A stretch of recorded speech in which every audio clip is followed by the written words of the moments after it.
Taimtim tayong manalangin ngayon kay Isa ni Maria, ang Immaculada Concepcion. Sa ngalan ng Ama at ng Anak at ng Espiritu Santo. Amen. O mahal na Birheng Maria, ang Immaculada Concepcion, Ina ng Diyos at Ina naming lahat, pinaglihing walang sala, ikaw ang pinakamaliwanag na tala sa kalangitan, ang pinakamalapit sa puso ng iyong anak. Sa iyo kami dumudulog ngayon, puno ng takot at pangamba, ngunit may pag-asa sa iyong mabisang pamamagitan. O Ina naming mahal, ang Immaculada Concepcion, isinasamo namin ang iyong mapagkalingang tingin. Ikaw na naging dalisay na sisidla ng salita ng Diyos. Ikaw na unang tumugon ng buong oo sa Kanya. Kami iyong mga anak na minsan ay mahina, madalas nag-aalinlangan at hindi laging matapat. Ngunit alam naming sa iyong pagkalinga, wala ni isa mang ipinagtabuyan at wala ni isa mang kahilingan ang hindi itinataas sa harap ng Diyos. O Maria, Immaculada Concepcion, dalangin namin ang iyong pamamagitan.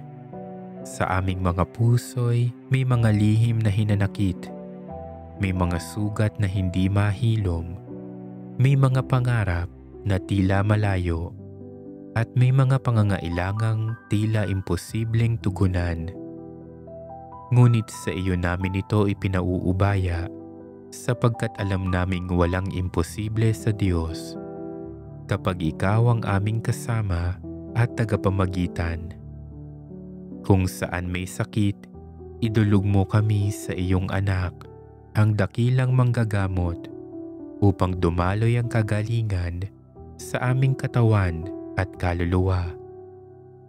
Kung saan may kakulangan, itaas mo kami sa Diyos na siyang bukal ng lahat ng yaman, upang madama namin ang kasapatan ng Kanyang biyaya.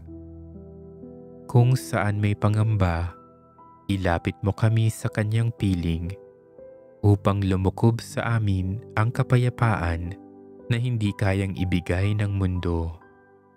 At kung saan may kawalan ng pag-asa, akayin mo kami papalapit sa Kanyang kaliwanagan upang makita naming muli na ang Diyos ay tapat at buhay.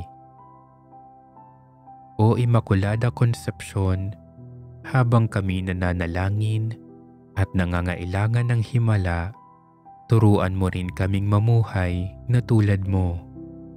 Ipaalala mo sa amin ang iyong kabanalan na laging nakatuon sa Diyos.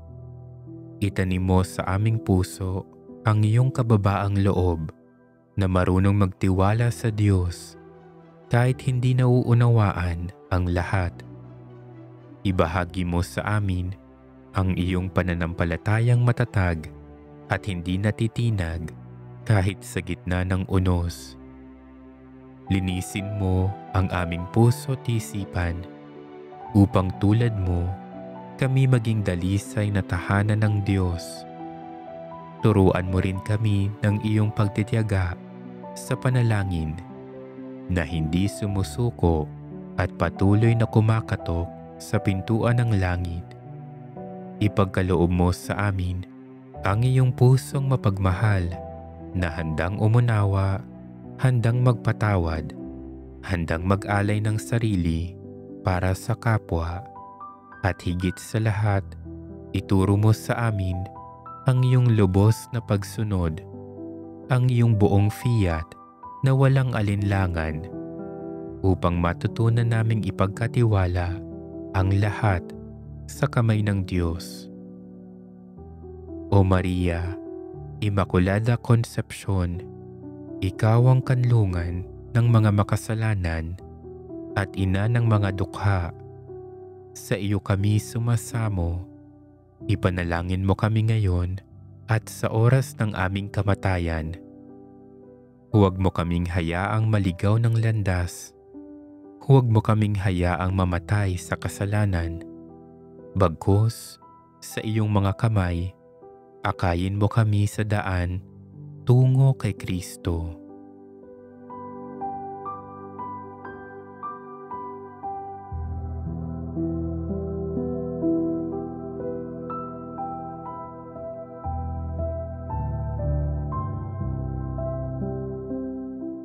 O Diyos Ama, sa tulong ng pamamagitan ni Maria, ang Immaculada Concepcion, gumawa ka nawa ng mga himala sa aming buhay.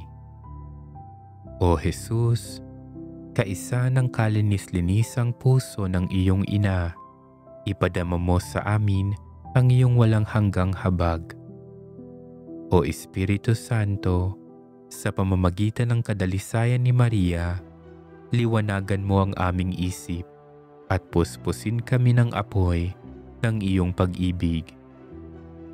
At sa huli, O Maria, Immaculada Concepcion, na aming ina at gabay, dalhin mo kami sa iyong anak upang makasama namin siya sa kaluwalhatian ng langit, kung saan ang lahat ng imposible ay nagiging posible at ang lahat ng sugat ay ganap na maghihilom sa pag-ibig ng Diyos magpakailanman.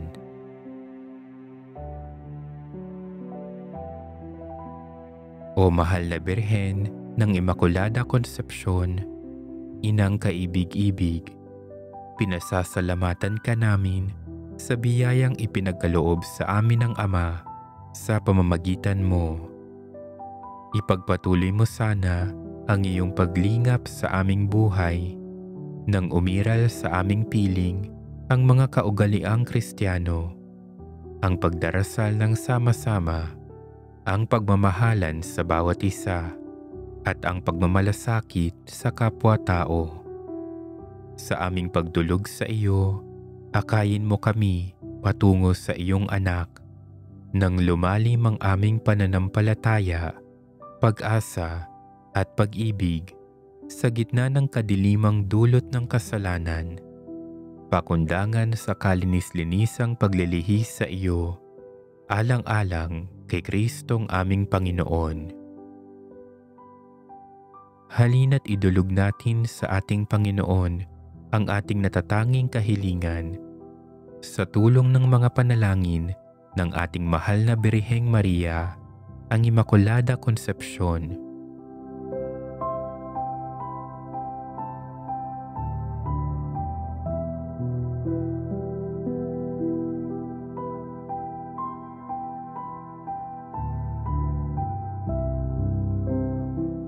Ama, inihanda mo ang Birheng Maria upang maging karapat-dapat na ina ng iyong anak.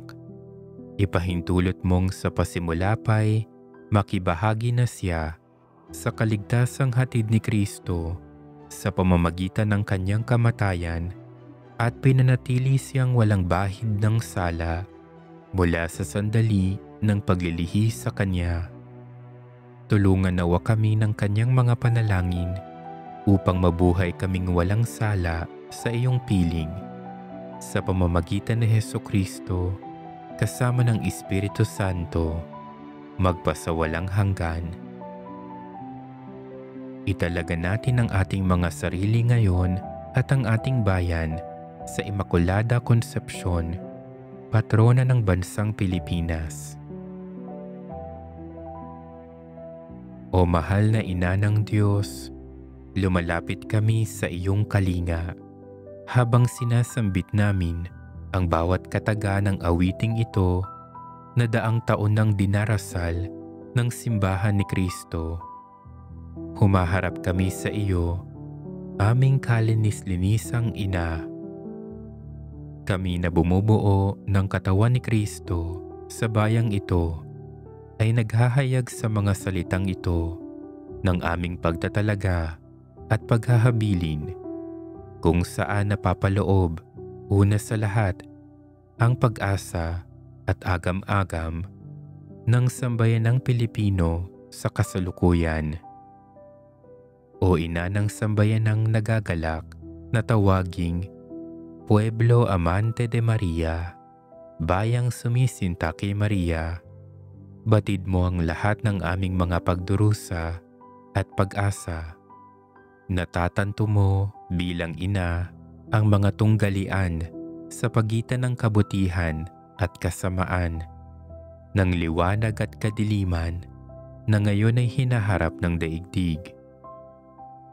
O ina ng aming bansa, dinggin mo ang aming hibig na tahasan naming inihahatid sa iyong puso, bunsod ng banal na espiritu.